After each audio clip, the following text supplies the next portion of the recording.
Hey y'all, welcome to Tears and Joy in Your 20s. I'm your host, Julia Light, and I am so glad you're here. Navigating your 20s comes with a lot of highs and lows, a lot of freedom, and a lot of uncertainty. That's why I created a space for conversation about all of it. On this podcast, you'll hear interviews of creatives, entrepreneurs, people doing big things in their 20s, telling their story, tears and joy and all. I hope this helps you know you're not alone. There's so much to look forward to, and you can savor this season right in the messy middle. I am so excited to welcome today Michael Sanky to the pod. Hey, Michael. Hi, thanks so much for having me. Oh, of course. Thanks for being here. Guys, if you don't know Michael, you're going to love him. If you do know him, you're going to love him. But you'll want to remember this name. So I'm grateful to have you on the pod. I'm going to read his bio. Michael Sanky is a comedian, writer, musician, and actor based in New York City. Michael has background in improv, sketch, and character comedy from the Upright Citizens Brigade, Second City, and Groundling solo show Make the Cut, which performed to packed and pleased audiences. He also created and hosts Spell Check, a game show that's a spelling bee meets Try Not to Laugh challenge. Outside of comedy, Michael is also an award-winning multi-instrumentalist, arranger, and musical director, playing venues including Carnegie Hall, Boston Symphony Hall, and Berkeley Performance Center. Creatively, the medium isn't a constraint. Michael just loves using art to connect, comfort, and convict as the moment calls. Welcome to the podcast, Michael. Yeah, really glad to be here. Oh, me too. I'm so glad you're here. We just talked for so long. Just catching We talked up. like 45 I minutes know. before I we was like, even oh my started gosh, we have to recording. do the podcast. Like, honestly, we could have just recorded that. That could have been the whole thing. It would have been very interesting, I Yeah. think. But it wasn't. So, Michael, Hey. can you tell us your story of your 20s so far? How did you get into comedy? All these things. Yeah, getting into my 20s, it was I'm going to take a step back. Like childhood, I kind of had that like archetypical like first generation household. Your parents want you to be a doctor, like they want, and not even that career, but like you knew where you were going to college, you knew what career path you were going in, you knew you had to get 105 or 100 on every test, Yeah. work very hard, and a lot of that pressure at the end I more put on myself, but also a lot of it was parental as well. And so I kind of went through like grade school, high school, college, thinking I'm going to become a doctor, this is the path. Mm-hmm. um and I got to college and I was like, okay, intro bio. It was not for me. Found out very quickly. Mm. And it's very weird to have everything build towards something and be like, okay, right now this is my purpose. And have it be like, Yeah. oh, now I have nothing. I mean, I had that for getting into Harvard of like, this is the goal. Yeah. And then it just, okay, I accomplished it. Now what? Yeah. And then I had the flip of like, okay, next goal, I guess, become a doctor. And then I took intro bio. And I was like, okay, well, I'm not going to do that. That makes no sense for like, I wasn't feeling vocation or purpose in there at all. Mm. Um, and definitely not the nexus of the two. And so it was like, okay, so these are two different problems where I don't know how to deal with like either, like just in either case, how to find that next goal or how Yeah. to um find a larger arc for my life, I Mm-hmm. guess. And I figured at that point, like, I loved math. I enjoyed it so much. I loved puzzle solving. So I studied math in college. I went to finance for a little bit. But even at that time, I really didn't feel fulfillment. I was like, okay, Okay. I'm good at this, but I'm realizing more that doesn't necessarily equate to I should be doing this for the rest of my life, Yeah. or that I find fulfillment there inherently by my proficiency in something. Mm. Which I think there is like, it's very easy to be like, oh, you're good at it, therefore you should be doing it, or like that those have to be correlated. And I Yeah. found a very good counterexample for those 2 years of my life. And so, um, I whether you're Christian, humanist, whatever religion or lack thereof, I think a lot of people believe in the idea of either like for me it was like a God moment, but for a lot of people it's just a synchronicity or the universe telling you something or things happening for a reason. Yeah. I think a lot of people still believe in that. And so for Yeah. me, it was praying for like literally during my lunch break for purpose of like I need purpose in my life. I need to know where I should be, what I should be doing because I Yeah. know it's not this. This is when you've already graduated and you're working in finance. Yes, this is when I graduated in finance already. How far out of college were you at this point? I was like probably a year and a half, 2 years. Oh wow. Okay. Yeah. But I knew it wasn't like just this paradigm was not for me. Yeah. And not to knock people in that field or anything, it just Oh was not no. for me. Yeah. But I was spraying that during my lunch break, and when I tell you I got back from that lunch break and was fired on the spot, like it was very just like, oh, okay, hey God, follow up prayer, I need to pay rent. And Yeah.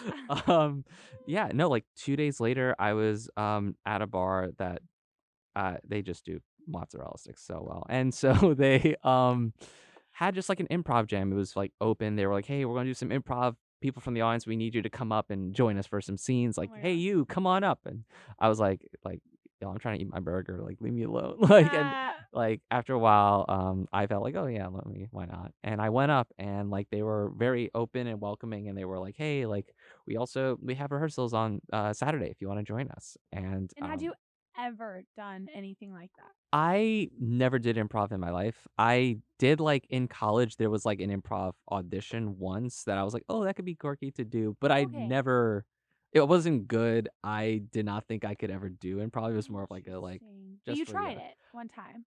like, it was like one of those like 2-person scenes for like a minute where they were like, the word is this. And I Yeah. like bombed. I I was did like, that one time in college too. Yep. and like, it was one of those ones where I didn't know the fundamentals of like, one, key thing in like improv is like the yes and, like, Yeah. agree with your scene partner to establish some base reality, and I did not know that back then. Said no, no, no. Yeah, no, it was like, "Hey, son, how was school?" And I'm like, "What? You're my grandpa. What are you talking about?" Like, I don't go to school. shut down. I don't go to school. I was at the dentist. Like, it's just Your scene partner's like, so for what? all intents and purposes, no, I've never done improv Oh before this my moment. gosh. That does But not did you did you do, because I know you've done music, did you do like theater in high school or Yeah, anything? no, I've never done theater Okay, either. so you're never like on a stage, Yeah, no. really. Well, for music For stuff or for, music, like, but not worship like team, you're but talking. definitely not, and it's such a different I feel like for music, I never really have stage fright just because Uh-huh. I grew up with it. Mm. Um, it sometimes is more comfortable for me than words is music, Yeah. but, like, it's just a whole different muscle, at least for me, to, like, experience, like, being on stage without being able to hide behind a guitar or a piano or something, and being Yeah. like, "Oh, I have to, like, be vulnerable with words or with my actions Yeah. in It's a like way that I've never done Michael before." is on the stage, Yeah, which not I just hate like for the me. music. Like, I can't do that, and yeah. Well, you can. Well, now I can, but Yeah. at the time, definitely not. Yeah. And so, improv was just such a fun in to, like, be like, "Oh, like" it's very good for teaching the art of letting go. It's very good for teaching the art of Mm. trusting your instincts, Mhm. and even if you make a mistake, like, doubling down and saying I think in acting, they call this, like, the "you're welcome," where it's like, "I made a choice, you're welcome," and, like, trusting your choice, Mm. and, like, growing up where I was very, low sense of self, very self-defeating of like, "Oh, like, hey," even to a point of like, "Hey, if you wanna hang out, like, no worries if you don't wanna hang out with me." Yes. Like that very, like, Yeah. like, taking myself out of the running for a lot of joy. Yes. Yeah. S Wait, that's so interesting because I literally wrote in a note on my phone this week. I said things to talk about on the podcast. No worries if not. Like that quote, Yeah, because I just heard someone say it and I was like, why do we say that? Like, yeah. did other generations say that all the time after everything? I feel like they didn't. I I don't know. Maybe. But that's just I think interesting. worries were only invented, like, the last decade. Yeah, No one worried before worries are that. new. They're unique to Gen Z and millennials. So, Yeah. um, but no, but you No, know it's what I so true. mean? Like, the Being like, idea of, ah, like I think and not to say, like, there are generational lines of, like, that everyone in this generation has, like, self-awareness or emotional awareness, and this generation does not. Obviously, that's not true, yeah, but I think just by nature of progressing in time, like, we're now in a time where, like, there is more emotional awareness to go around, that's true. and where, it's kind of like as we enter the work world or as we enter, like, corporate culture or friend groups in the adult world, like, it's important to be like, "Oh, like, I need to take the temperature of how where other people are at." And I think there's a Mm, really positive side of, like, mhm. being good listeners, having good empathy and compassion when we interact with other people. I think the flip side is the overcorrection that sometimes we do, and by we, I mean me, because Yeah. I Same. definitely don't wanna, like, inconvenience people or be a burden to other people to a fault, where Yeah. I'm just like, that's where I do the that's where the no worries if no comes from for me. Yeah. Yeah. It's interesting. And yeah, because I did the same thing with the next person who's on the podcast, who I'm recording with later today. I was asking him, like, oh, I started this podcast and do you think you might want to be on it? No worries if not. And he said, don't say my no for me. I Yeah. would love to. And I was like, oh, thank you. Okay. But Yeah, that's interesting too what you said about because yeah, I get frustrated that I would say something like that. Like, why am I not just confident? yeah. You know? I think especially for creative people, it's tough to have like it's tough to put yourself out there and hear the rejection from someone else. So we are like, okay, but like I'm gonna do it if I first. do the hedge, then it's okay because then I'm like Mm. I called it. But yeah, it's like don't take the no from them, but also don't take yourself out of the running. Let the no be from the other person Yeah. because like if you won't advocate for you in some of these spaces, like no one else will. Yeah, it's true. And that's really interesting. Everything you were saying about like the things you learned through improv, I feel like were all things I'm like, oh, someone could learn that in therapy. Yeah, like I will always say comedy can be therapeutic. It can never be therapy. I do not recommend it as therapy, yes, but yes. it has very I mean, for me, music or art Mhm. in general has therapeutic power for sure. Yeah. But I also would maintain yeah, so like a great example is like if you make a decision where I'm saying, um, "Hey, son, how was school?"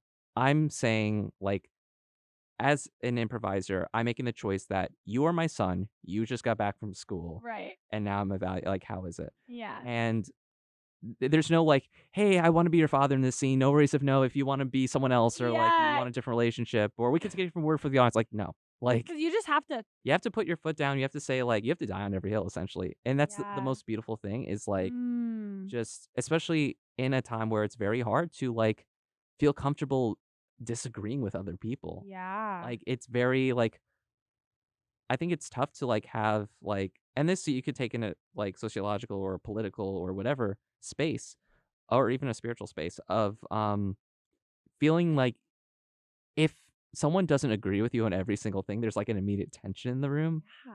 and it feels arbitrary when comparing it to, like, a prior time, but it's Mhm. also, like I think it's important to, like, communicate of, like, where people are coming from and be able to bridge the gap whenever we can and connect Yeah. whenever we can, but also, like, it's important to be able to stand for something as well and to be Yeah. able to believe a thing. Like, do your homework, do the research, and be open minded enough to take in input from other people, but also be like, oh, I could have firm conviction on something, and that's okay.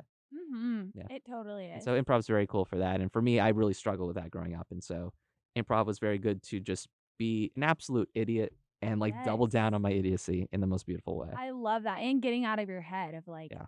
I don't have time to think about, like, if that looked stupid or if I did something wrong because I just have to keep going Yeah. in the scene. I found that in acting as well, and it's Definitely. so And it's a muscle where even like if let's say I go a couple months without doing improv, like I'll find myself what we call hugging the back wall, where like mm, you start on the back wall and then people go up forward toward the stage or downstage to start like mhm. do the scene, right? And if you're on the back wall a lot or hugging the back wall as they say, it's just like it's usually like you're afraid to like just do the thing, Yeah, like you're go up no and big you deal. get cold Yeah. feet and if I don't do it for a while, I will get that because I'm just like, I don't trust my choices enough. Mm. Even though like this is a whole thing where the idea is like, just don't think about it, just do it. Yeah. And here I am thinking about it and like overanalyzing. Oh, well, maybe it could be that. No, that's not funny enough. Let me try this thing. Yeah. And like while that's happening, the show is concluding and it's like, oh, I should have Oh, just done the well, thing. maybe next time, yeah. Yeah. So it's like important to just like have those decisions. And that's not to say like die on every hill in every context ever. But in improv, it's good to like, it's good for learning the art of letting go, and it's definitely Yeah. transferable to the everyday. That's why there is a powerful market of like corporate improv workshops is a very legit True, thing that is a thing, because people yeah. are like, oh, it's just good to like be able to believe in something and have an idea, and also it's good for social reasons. I mean, Yeah. yeah. So that was my Okay. start was improv. It was so Okay. fun. So it's happened and that was the same week that you got fired. Yeah, literally the same week was my first time doing like improv, like a scene. That's insane. And, yeah, then I started doing it more, meeting up with people, and then I realized, like, I'm from New York. I'm from, like, Long Island, and, I never like, the only thing keeping me in DC at the time was the job, and so I was like, "Oh, like, if I wanna go back into finance, New York's better. If I wanna go back into comedy, New York's better." And I could stay with family. Like, Oh, that's I was good. like, "I don't have to worry about DC rent." Yeah. Not that New York rent's great, it's not, but, like, With family, though. 0. 0 Yeah. is really For a good. while, then Yeah. they set up some Of rules. course, Yeah. but, like, But that's really yeah, yeah, that's so good. it made sense. I moved here like January 2020, And so that's 2 months before COVID. Awesome. Good you Yummy. were living with I them. mean, what's comedy without timing? But Totally. yeah, and then I just met the right people where like a Mm. lot of it was people who saw like, oh, like I have a lot of like natural ability here, but also people that were like, oh, there's a couple things that like this will take you from an A to an A plus. This will bring you to that next level. And Yeah. were willing to take me under their wing in a really cool way. Mm. Um and it's really cool to like in creative spaces, it's like tough to discern like who you're pouring into and like separating like not that it has to be a discrete line, but coworkers from friends, you know what I mean? Yeah. Where it's like, Especially when you're starting out, I yeah, bet. definitely. Cause and it's not it doesn't have to be like a hard like, "Oh, you're my coworker. We have walls." Like, it shouldn't be like that. Yeah. Do not do that to people. But, it could be as much as like, hey, like, internally, you're like, "Hey, I like really like this person outside the context of, for me, comedy. Like, Yeah. maybe I should get to know them outside of that world and get to know them more." But if there are some people who are like, you're only really talking shop with them, or you don't really have that emotional like friendship that you have Yeah. with other people, like, don't feel the need just because they're in the same workspace as you that you need to give them everything that you give a friend. True. And it's tough to like in a creative space, it's tough to separate professional and personal. Because It's so blurred. yeah, it's like emotional and fun. Mhm. And then you're like, wait, I'm not really having that much fun with you. Yeah, I When we mean, it's like go also grab lunch. Yeah. that's very true. Even in a professional context, like there are some people that like I really enjoy hanging with them and they are so fun and so kind and so compassionate. But I also know them in a professional context and maybe in that environment, it's like maybe they're not punctual, maybe they're not a great collaborator in this context, and that's Yeah. okay. And I feel like sometimes we feel the need to like conflate the two and say like, "Oh, you didn't want me in this professional context. You don't like me." And there's some people that I love personally and maybe not in a professional world, and Yeah. then vice versa where I'm like, "Okay, I have so much professional respect for you, but we're not grabbing brunch on Tuesday." Yeah. Like, and Yeah. I think that's okay. Yeah. I don't think there's a need to, like, blur it inherently for no Yeah. reason. That's really good. Okay, so when you say you met the right people, Mhm. like some people might be listening that might be in comedy or acting or Yeah. finance or some other literally anything and be like, "Well, I want to meet the right people." Like, was there anything that you did? Obviously, there's so much that's out of your control that was just like put in your path because this is like what you're meant to do, right? Yeah. Oh, I assume But what did you do? once you get at the airport, like, I was greeted by the VP of, NBC. Other people have that too, right? Oh, That's not yeah, just yeah, me. yeah, yeah. Yeah. No, yeah, that happened to me last week. Oh, awesome. Cool. Yeah, for the rest of us, no. Um, for me, it was like researching the theaters or the comedy theaters that people will be Okay. at. I can't really speak to other mediums too No, much, but but I'm within the sure like world of what you comedy, did could be yeah. yeah. Within the world of comedy, there are nationwide like three main what they call like feeder theaters that are like Theater theaters. yeah, theater or comedy theaters, I don't know the Yeah, term, it's but, a like, fun word. it's kind of like how you have, like, a magnet school or, like, Yeah. this is a pipeline to a good college or whatever. This would be, like, the Groundlings, Second City, UCB. Like, Okay. those are really the 3. And so, I was like, when I moved to New York, Second City was more Chicago, Groundlings was in LA. So, it was really just the Upright Citizens Brigade, UCB. Okay. If you've heard it was, like, started by Amy Poehler and a bunch of other people, Nice. and then was the pipeline for a lot of people on SNL, on The Daily Show, on all these really big network opportunities. And so I was like, oh, like that will probably have the right mix of people. Yeah. So while I didn't know anyone, didn't really have connections, I was like, this will like better my Yeah, chances. for And sure. so I went there, and also it like my first time there was actually like a diversity meetup, like just meeting Oh, people who like good. I was like, okay, I know I don't look like a lot of the people on stage, and so I was Mhm. like, oh, this is a really great opportunity to meet other people who don't feel Yeah. like they see themselves in media or Wow. in comedy, especially. Oh, cool. And, yeah, it was really cool to, like, have conversations with those people as well, who, like, Yeah. also don't see themselves on stage, but see themselves as part of the change. Yeah, that's Um, wow.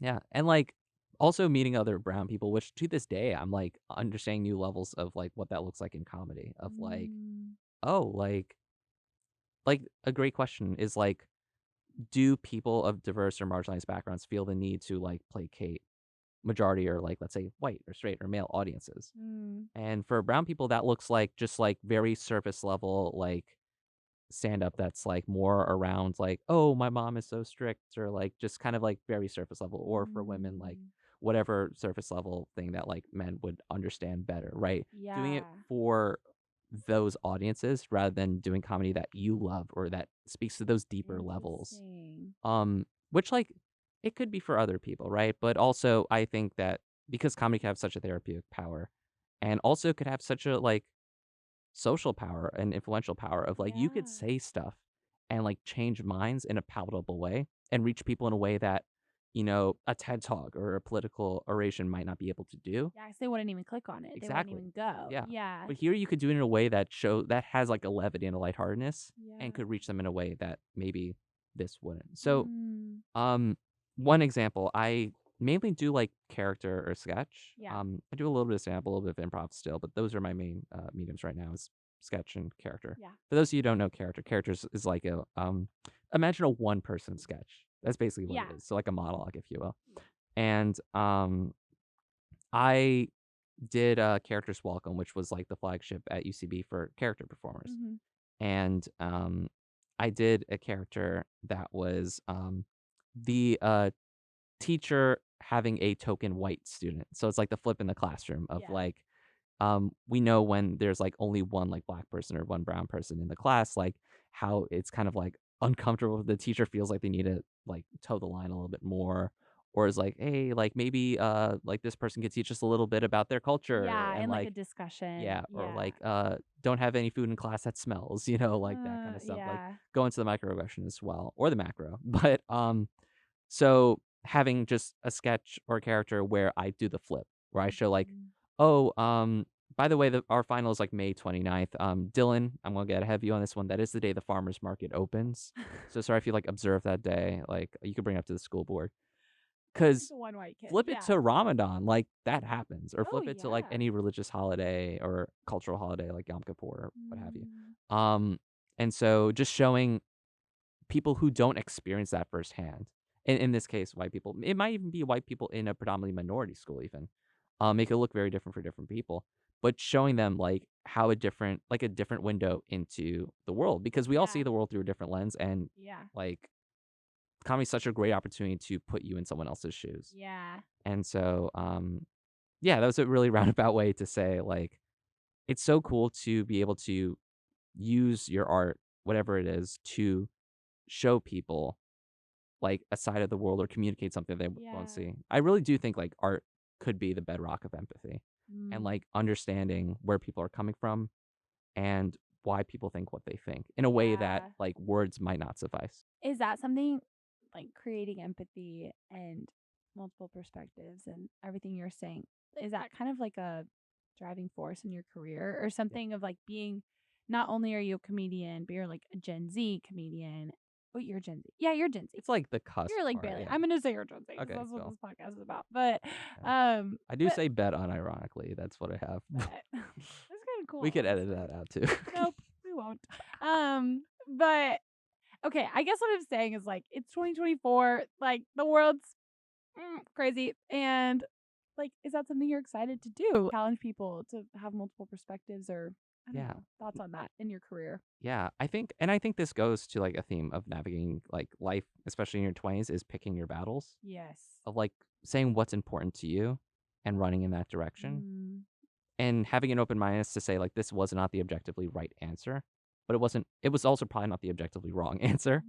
mm, I think a lot of times we do the former, not the latter, but saying like, oh, okay, like this for me is a driving force of like, I do think that art has a really good opportunity to like convict and compel people to see how I see things. And at the same time, I do understand the need for like comedy for comedy's sake or yeah. like for the sake of whimsy, I've heard it called, where it's like, Whimsy, it's love important to that. have like stuff that's like stupid and fun, where it's not Yeah. like over analyzed, where like not all comedy needs to be a soapbox or Mm-mm. a TED talk, but at the same time, like I think when we like comedians who do that, like there's a term called clapter, and this is a thing Yes. where uh, a lot of comedians feel the need to knowing their audience and knowing what the audience will enjoy, say something that doesn't really have a joke at the end of it or it doesn't really go anywhere, but it's kind of like them feeling the need to speak their piece about something in culture and part of it is like a question of like, are they pandering? Like they know they're getting claps or good reception from this, but Yeah. also they might feel an internal need to vocalize those opinions. So I can Yeah. understand where they come from. That being said, I think there are ways to package that as a joke, and I think there are really Mm. cool ways to have it both ways, Yeah. where you could show that rather than tell that. I guess that's Mm. the sticking point for me. With those is like, and this is very inside baseball, but just the idea of like, I think in any art, the importance to like show, not tell, Yes. and not feel the need to like tell everyone everything that was going to your head when you create this medium, but also Yeah. especially in a medium that is words or like storytelling or stand up, right? Spoken word, not feel the need to like telegraph every discrete idea, like Mm. as like I feel this way because of this, and you should feel it too. But like rather than that, show how you're living it, like show what Yeah. this looks like for you and your walk. Like I think Whoa. that's very important. Oh my gosh. That's so interesting because it's like you're talking about art, but I feel like you're also talking about life. Oh yeah, Like, you know what I mean? Like, I that's the mean, same thing of like, like art is a reflection of life. well, Like of they're inherently course. intertwined. But that just, you could have said that exact sentence about like someone living out their faith. It's like, Yeah, yeah, you could tell me to be a good person and do this and this and this, yeah. but I want to see how you live it Also your out. works. Or, Yeah, yeah. Oh, that's so interesting. Wow. yeah. Okay. So you moved to New York City right before the pandemic. You Hmm. moved back. Yeah. Then you were doing stuff online during the pandemic, Yeah. right? So I had a great 2 months. Met a lot of really cool Great people. 2 months. And they when things went virtual, there were a swath of online comedy shows. Which, if you've Mm. ever done stand up or sketch on Zoom, my Bless heart you. goes out to you. It was Ooh. not great. It's just something really heartbreaking, especially when it's not like a webinar where you just see people like unmute their mic and go, and like that's the whole thing. Like, That is nightmarish. yeah, Yeah. it's tough. It's Oh, pretty tough. I mean, but the counterpart or the alternative is silence. So I also know. not great. No, I know. And I was in musical theater Yeah. school So on Zoom, and it was just you do your recital, you take a bow, they're silence. doing like plays in front of a green screen, like just Yeah, it was a tough. it was a tough time. Yeah, But you were still getting the Gilded Era. experience Yeah, during that during that time. yeah. So, People call it the third Renaissance. yeah, honestly, yeah, it's I would love to say like there was so much that happened in digital art, Yeah, but thank goodness yeah, that like Broadway and comedy and everything came back in person yeah. eventually, and it I think didn't become something I'm weird sure it and made new. like, and I know it made a lot of huge strides in like digital media and Yeah, like like that. technology, yeah. And I won't say it's all good. I think some things like the how we blur the lines between art and content, not the Oh best, my gosh, or fair yeah. use, like how that works on the internet now is not the best. Yeah. But it also has done some great things, and like seeing how we could like use VFX or how we could decentralize the process for like it is a lot easier to make your own stuff and not Mhm. go to like a network for a payout to be able to make your own projects. Very true. So there's something really cool there, but Yeah. yeah, it's not entirely all good, or it's not entirely all bad. Like there was a lot of Yeah. good from that. But back to like the virtual comedy shows, I met like the like one show would turn into another and then would turn into another, and I met the director for Characters Welcome, and he was like, "Hey, like I've seen your stuff." Like he workshopped a couple things with me. He was so kind, Eric Wow. Fuhrer, and he was like, "Hey, I want to put you on the show if it's fine." If Um, it's fine. yeah, if it's fine. Oh, No it's worries if okay not. if not. Yeah. Him, Sarah Parsons, like it I was feel like he such a probably nice group didn't of say that. He people probably that just like said, yeah. really gave me the leg up, and so Yeah. I performed on that and That's awesome. had a Was good that time. on Zoom or is This that was the on thing? Zoom Okay. or on StreamYard, I guess, but still virtual. Still Zoom, yeah. Yeah, But then eventually you did your video that went viral yeah. was So once things were back in yeah, person. so that was the same team, but now that they were in person again, one of the people was the artistic director for UCB, who I got to meet, and Okay. kind guy, great. And he remembered that, and he was like, I guess, very for like bringing me back. And so Wow. that's when I did an entirely different character. I realized they wanted me to do the same character, only like, From the Zoom show. yeah, which I didn't know until like 10 minutes before meeting Michael Hartney in person for the first time, which was great. And I was like, hey, I might be doing a different character. And it was very clearly a surprise, which I didn't know, like, oh, I should have done the same character. How would you This is know? a risk. Like, and Yeah. so I'm glad like it paid off and Yeah. it was enjoyed as well. And that was the video of the teacher Yeah, with that the was one white teacher student. has a token white student. Yeah. It's Um, funny. yeah. I'll link it Link in the description. in the show notes. Yeah. Check it out. But yeah, so it was also really cool to like now that was also my first time ever performing a sketch or character live. Yeah, and it went viral, Yeah. which is cool. Yeah, I really, really lucked out. The Yeah. but yeah, it was also great to like perform that and meet other people in this scene because Yeah. there's something really cool about like the digital world and ecosystem and being able to collaborate with other content creators. There's also like a vibrant New York artist scene, and in Yeah. comedy that looks like just like people who are doing sketch, doing improv together, whether it's like a bar show or a basement or at like on the main stage at like Second City or UCB or Yeah. Improvolution or what have you. And it's so interesting because like now we're in an age where they're really intertwining in a cool way. Mm. Where when networks audition people, or let's say SNL or whomever auditions people, um, no matter how viral you are, you still have to do a screen test. You still have to perform Yeah. live at the end of the day for them. Yeah. So it really does come down to that. And Yeah. it really there is no correlation between the two. I know people that are super viral on TikTok but can't hold their own live.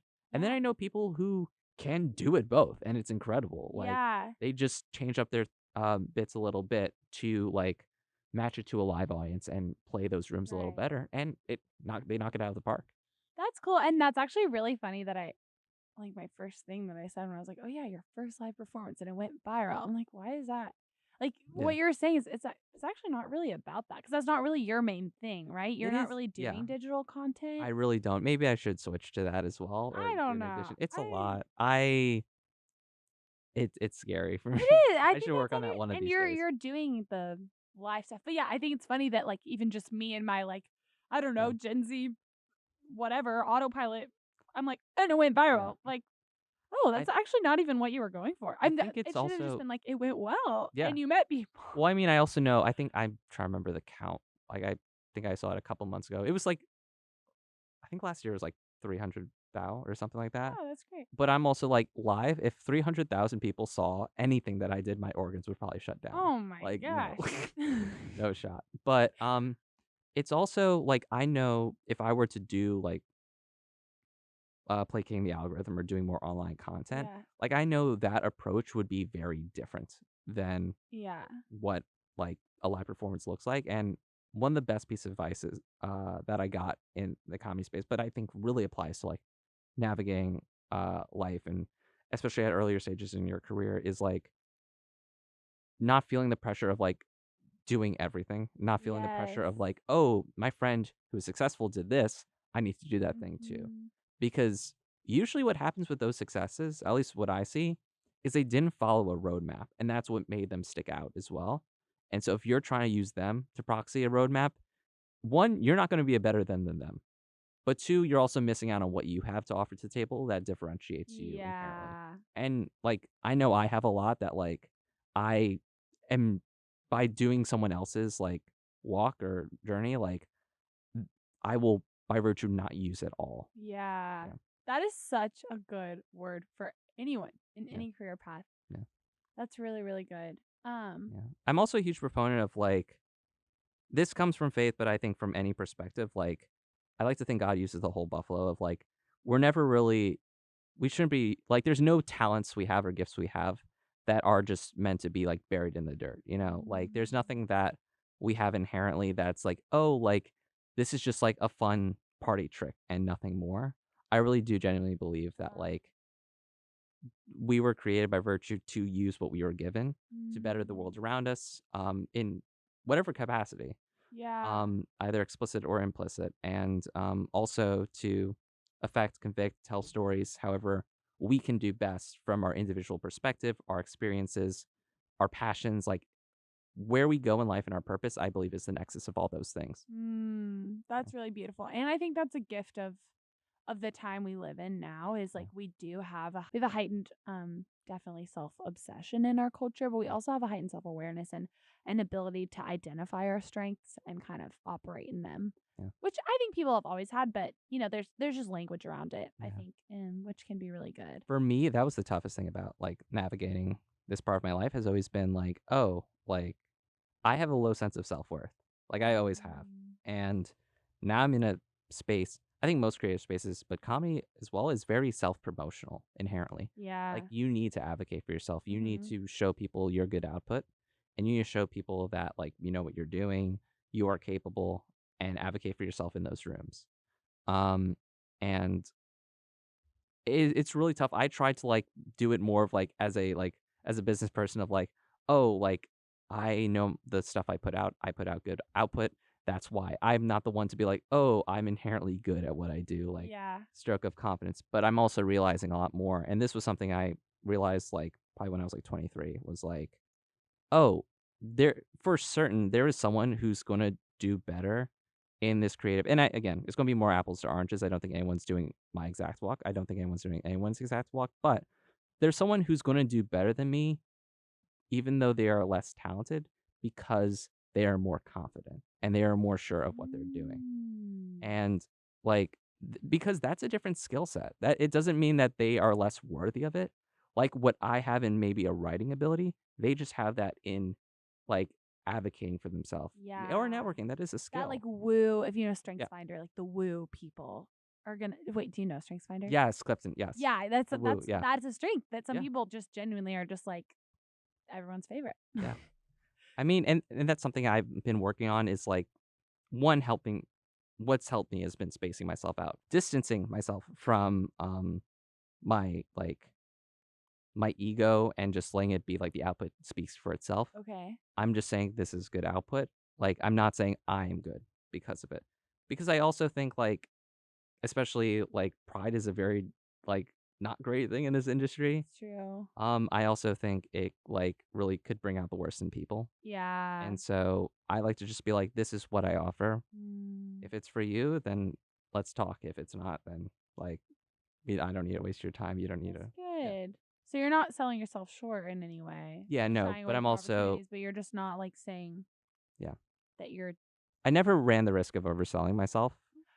Like, I think of it like finance analogy incoming, trigger warning. But, like, you have stocks and they could be overpriced or underpriced, and then you uh-huh. find out, like, from their earnings reports that, like, oh, like, they're not using their money well, or this is happening, so then the stock goes, down to what the value should be, which is maybe much lower. Or it's Yeah. like, "Oh, they have this really good potential to go high up." Yeah. I think everyone, by virtue, is either underrated or overrated, and they might be around where they So should be interesting. valued, but that's where woo comes in. That's where, Mm, like, how you're able to market yourself comes into play, which, yeah. while those are skills, like, they could also be used to, like, overinflate or oversell what you have in Yeah. a different space, and I always ran the side of underselling Mm, because we're in a time where, like, a lot of it is broadcasting how good you are at your art. Like, I mean, that's yeah. the virality component, right? Oh Is, like, yeah. telling people and telegraphing, like, "I'm good at this. I'm gonna use this algorithm to show people how good I am at Yeah. this talent." Whereas, like, me personally, I'm not saying this is the way to do it or that this is a pure approach. Like, I definitely don't No. believe that. But, like, Yeah. for me personally, my approach has been, like, telling myself, like, "I'm not good. I need to get better. I need to further hone my craft." And just making sure that when those opportunities come, because I can control what's in my control, I really don't lose peace over the other variables. But when Yeah. someone comes up to me and says, "What do you have?" I could show them a portfolio that's polished. I could show them these things. Yeah. And I'm happy that I didn't take the time personally to put it into other creative things that maybe I don't feel like reflect me as well. There's some Mm. people that their digital portfolio reflects them well, and Yes. that's awesome. It should be Yes. that. But I also know a lot of people that feel the need to cultivate or curate a digital portfolio that isn't really true to them and isn't Mm. really, like, it doesn't really hit the full potential of their ability as well. Interesting. Because they're more like, this is what I think people will Exactly, it's want. placating, like, the masses rather than, like, there are some people where you could tell when they are putting TikToks out when they're going viral, like, it's also they enjoy doing that. It makes Yeah. sense. It, like, feels right for them to do that, and that's their approach, and also it plays to their strengths. And then there's other people where they feel like because we're in this new, social media area, you just need to do it, Mhm. and I feel that pressure for sure, but as well, I also feel the pressure to, like, just make sure my craft is correct. Yeah. Yeah. That's really good. And because I think for a lot of people, and I've been thinking a lot about like my own relationship to social media as a creative person. And I feel like a lot of people think it's like I have to do this to get ahead or to get my foot in the door somewhere. But it varies from space to space. But I feel like for you, it's like you're just doing the actual thing. You're just like actually going. And for some Yeah. people, they want to just do online, but like you're actually just going to take these classes, workshops, be Yeah. on these teams, and Yeah, like just doing it do it. live, You're not, which like, letting the media distract you because it can yeah. be, like, a vehicle for your career, or it can be a side component, or it could be consuming. Yeah. So And I will disclaim this is absolutely subjective. I do not have a monopoly on the truthfulness, but I will say like I think at the end of the day, it's like what is truest to your approach and yeah. place your strengths and where you see yourself in the future. Yeah. And for me, it looks more alive. Like, at Yeah. least for now. That could change. Yeah. Um, and I never feel like the urge to like fire on every cylinder because I feel like Yes. sometimes that like impinges on my ability to cultivate the talents that I do have and have been gifted. Yeah. And Yeah. that's really refreshing to hear, actually. I feel like we can all just, like, take a deep breath because no matter what you're doing, it's like, yeah, you don't have to do everything. And you, Yeah. like, I don't know. That's just, like, really, it's really refreshing to hear someone who's just walking in what they feel like is their Mhm. calling rather than, like, I have to do everything that Yeah. looks like it There's could help me get ahead. There's a really fun book. I'm trying to remember the author. It's either I want to say Larry Summers, but that's the economics professor. Is it Larry White? But it's called No Fear, No Excuses. It's from a professor in Toronto. Mm. I think an economics professor, and he talks a lot about figuring out what your passion is, understanding. And there are a lot of books about saying that there's no true roadmap for what you want to do with your life, and there probably Mm. shouldn't be. There might be roadmaps for individual parts in the same way, like grade school, there's a roadmap. You want to graduate, you Yeah. need to do this in these classes. But in terms of the long scope of your life, it would be wild if like your whole life was to follow someone else's roadmap. And Yeah, it'd be thank horrible. goodness it's not like that. Yeah. Um, but it's important to like figure out what resonates with you and follow those impulses. But uh, like, within reason. Like, it's definitely Yeah. important not to follow the winds of the world, like, for every stretch of it, Yeah. but to always, like, have that gut check and always say, like, "Okay, these are the things that I want to accomplish. These are the places I wanna go. Yeah. Now this is a methodical approach to figure out how we get there." That last step's also important. You can't just, like, at that point, stop and say, "Yeah, I'll get there event." Like, make Yeah. a systematic approach there, but also, like, make sure that those goals are your passions, are what you wanna do. Make sure you're not Mhm.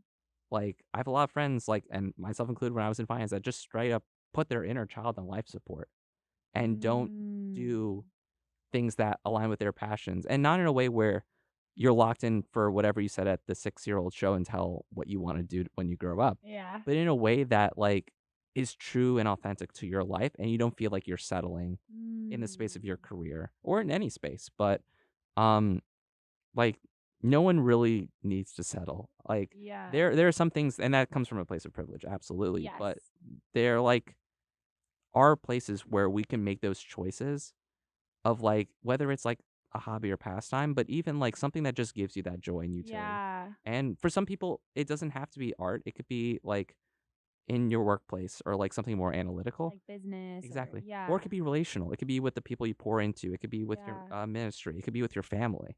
Whatever that looks like. Yeah. Like, make sure you're giving those the proper resources to bring you joy as well, and Yeah. also to put that good into the world. Wait, okay, this is so interesting because I feel like in one sense our culture is so like everything you need is in your heart and look deeper and deeper into yourself and you'll find everything good.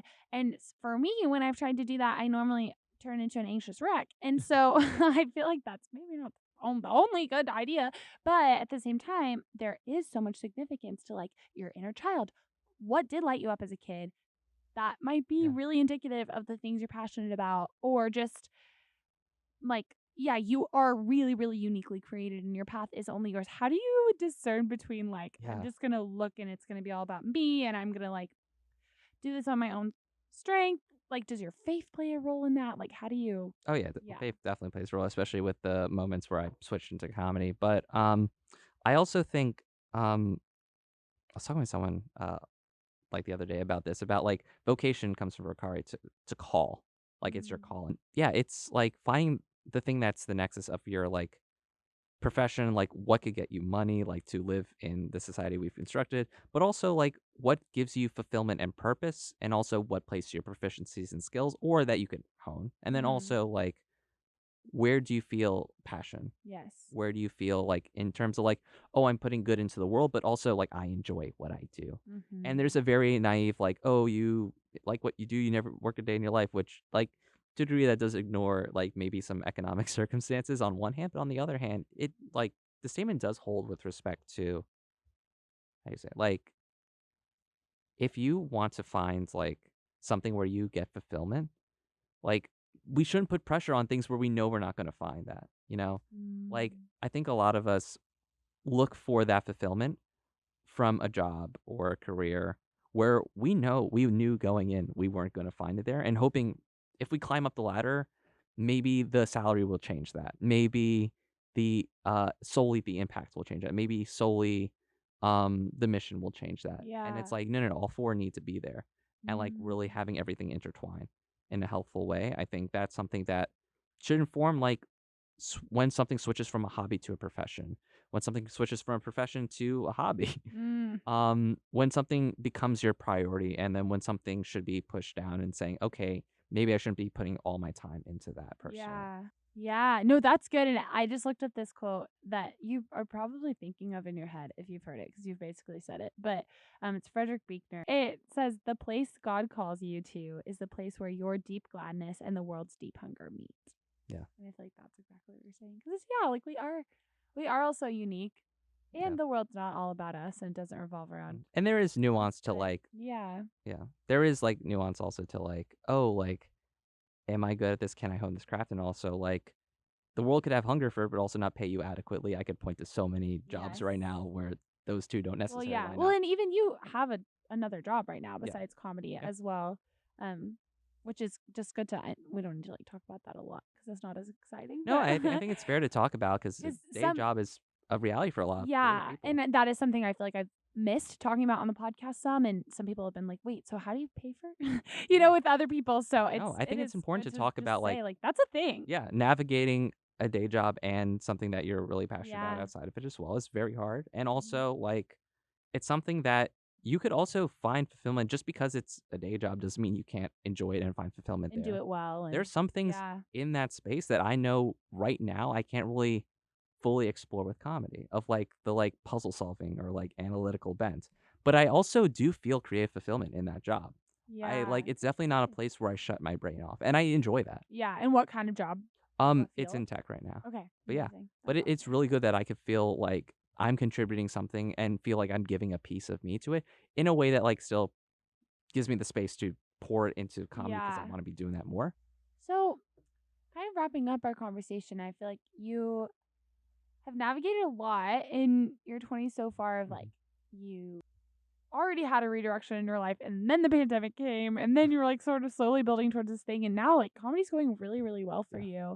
you, which is just so exciting. Mhm. And I feel like you've had to navigate, maybe your personality isn't as your like offstage personality, I guess you could say, isn't as look at me Oh yeah. type of Even my person. onstage is not. Yeah, Yeah. well yeah, but I don't know. I guess wrapping up, like what keeps you grounded and gives you hope in this season of life where, Mhm. you're in your like mid to late 20s. You've got a lot of exciting things going, but there's a lot of uncertainty Yeah. and yeah, just what holds it together for you? That's a very good question. I think the last 2 years has been such a driving force for me is knowing like with the skills and the talents that I have and that I personally like I feel God's gifted me. Yeah. Um like I can control what's in my control. But and this is especially an artist's way, there's so many variables that we don't know. Yeah. There's so much that's out of our control that we could feel like we could game of like, oh, if I meet this person, they run this network and this thing and they can line me up with this agent. Yeah. And we can metagame as much as we want, but at the end of the day, like for me, faith comes at a really good place because I could say, okay, I'm not going to lose faith or lose peace over what I can't control. And I Mm. think even the humanist perspective, not losing your peace over what you can control is probably for the best. It's a good idea. But I also know that I could give that up to God, and for me, that's a second level of like just a burden lifted off my shoulders. Where I'm like Yeah. something about like the synchronicities and purpose, and saying that like things arc toward good and arc toward Mm. a purpose of a higher being. Like where I know I don't need to worry.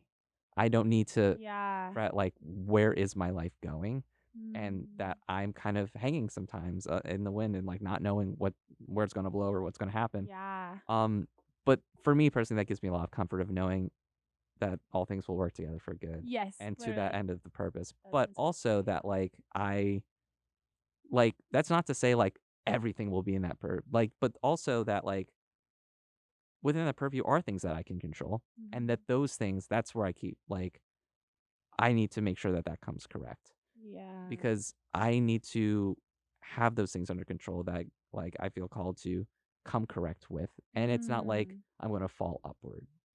Yes, I love that. That is definitely something I see in you is like Yeah, you're just when y'all should go to his website. It'll be in the show notes. But it's just so like it just it's not 45 TikToks of all these things, but yeah, it's like everything there is so excellent mhm, and like represents you so well. yeah. I And think that was something you're like a focused path, you know? I think that's something, and this is not to say like one approach is right or No. wrong, but for me, I'm way more oriented, and I know people that are the other way. I know, people that are like, I do every show. I just get out there and get on stage as much Yeah. as possible, and I bomb a lot, and I do well a lot. And then I'm also on the other side where I turn down a lot of shows nowadays. Oh wow. And I'm very fortunate I'm in a place that I could do that. But also, like, I'm very focused on every time I do have a show, though, I will come correct. Mm. And not in a competitive, like, I need to be the best. Like, No. it's me against me. Like, I am very much like, I have to make sure that I do the best that I can do that night. Yeah. And I give myself grace. If it doesn't go perfectly, I don't beat myself up like that Yeah. night. But I'm also like, I'm gonna make sure that I come correct. Mm. Um, Yeah. yeah, because it's also like I do genuinely feel the comedy that I do, no one else can do the same way. Mm. And maybe they'd write it a different way, maybe perform it a different way, Yeah. but just by virtue of individuality, I breathe life into it, and they breathe life into their own thing. Yeah. And so I think it's just I want to give that uh life its best shot each Yeah. time. That's really beautiful. And I Yeah. think just such a refreshing reminder too, because I know maybe some of our listeners also do musical theater Hmm. because I do, and maybe you're my friend or something. Congrats on the friends. That's pretty dope. What's that like? Like I feel like in theater a lot, and maybe other performing arts or just jobs in general, you can be Mhm. like for me, I'm like, I remember saying things to myself as a younger actress, like, well, there's so many blonde girls in theater that are tall, so it's like I have nothing to offer. Well, that's a lie. Like that's Yeah. a straight up lie. That's not true. So I think Yeah. your approach to individuality, not as like a selfish thing, but it's like, no, I'm really uniquely gifted and there's no one else like me. And that doesn't make me any better than Yeah. anyone, but it's just true. So I'm gonna operate from that. I think that's really Yeah, refreshing. and that could be any combination of outward and inward. Like, Yeah. there could be so many blonde white girls in one space, but also, like, they don't know your heart. They don't know where you're at. They don't Yeah. know how you view the world. They don't know what Mm, experiences you have. And I could guarantee between all those, there's at least one thing you have or one combination that you have that no one else has. yeah. And so if you harp on that and say like, this is the unique part of my story that I've not seen written, I've not seen telecasted, I've not seen represented, Mhm. and this is what I bring to the table, like that sets you apart so much in any Yeah. creative space. But going back to the point of like the variables that I can control, I will work to control, and what I can't, I give it up to God, and I don't lose Yeah. peace over it. I think one of the proudest things that keep me grounded back to your question is because of that approach, it's really given me a level of closure that I've never had, even in a Mm. like nominally secure job. But Yeah. like, especially in this place, I know that if I never make it or have that break or win that Emmy or do whatever, I will never be like, oh, it's because I didn't work hard enough. I will never Mm. for a moment doubt that because I Wow. know I'm putting everything into it. And there's something really, for me personally, really relieving about that. That's really good. Yeah. And to that point, like it's also that it's relieving for two reasons. One, I don't blame myself, but two, I know that that probably was just not in the cards and that Yeah. for me, like that's not where my purpose is and that God has some other thing and that's Yes. okay. It's just not here. And your identity hasn't changed at all. Yeah. You're the same amount of loved, It same also amount of doesn't creative devalue the art I've purpose. been putting out. Exactly. Like if I don't get that external validation, it doesn't speak any less of what I've created. So good. Yeah. Wow. Yeah. Oh, Michael, thanks so much Yeah. for Thank you being for on the having me. podcast, Of sharing course. your story. That was, yeah, I think just some really refreshing perspective and Yeah. just fun. You're so fun and Thanks, brilliant. Julia. So Man, really appreciate you, friend. Guys, you can find Michael on Instagram, Yeah.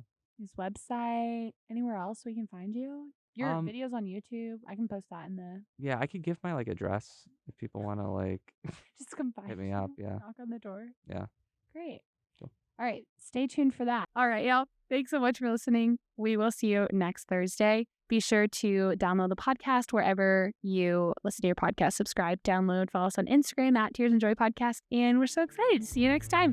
Bye. Bye.